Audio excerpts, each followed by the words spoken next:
Hello everyone, আসসালামু আলাইকুম। আশা করি তোমরা সবাই খুব ভালো আছো। আমিও আলহামদুলিল্লাহ ভালো আছি।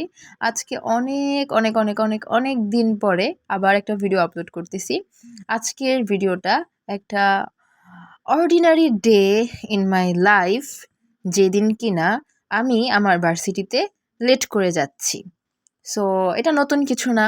আগে যখন আমি কলেজে পড়তাম তখন দেখা যেত টিচার যাওয়ার 5 মিনিট পরে আমি যাইতাম। তখন আমার কলেজ কাছাকাছি ছিল। ভার্সিটিতে আমি প্রথম দিকে ট্রাই করছি আমি রেগুলারলি টাইম মতন যাওয়ার, বাট ইদানিং আমার একটু লেট হয়ে যাচ্ছে। তো আমার ক্লাস ছিল 8:30টায় আর আমি ঘুম থেকে উঠছি 8:05-এ। আর তারপরে আমি পুরা কনফিউজড হয়ে গেছিলাম যে আসলে আমি এখন কোনটা করব।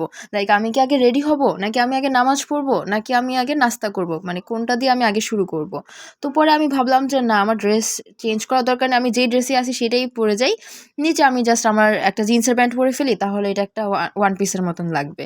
তো ঘুম থেকে ওঠার পরে আমি প্রথমত ফজরের নামাজটা কাজা আদায় করে ফেলছি।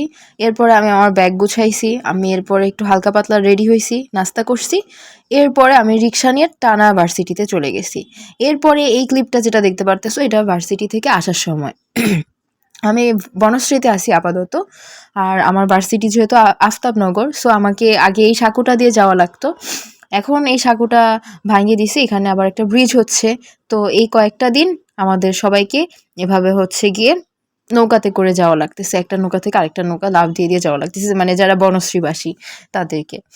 তো আমাকেও সেমভাবেই যাওয়া লাগতেছে। মিথ্যা বলবো না, প্রথম কয়েকদিন আমার একটু একটু ভয় লাগতো, বাট এখন আমি পারি। হ্যাঁ, সেজন্য আলহামদুলিল্লাহ।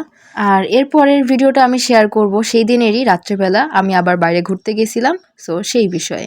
So stay tuned everyone, bye bye.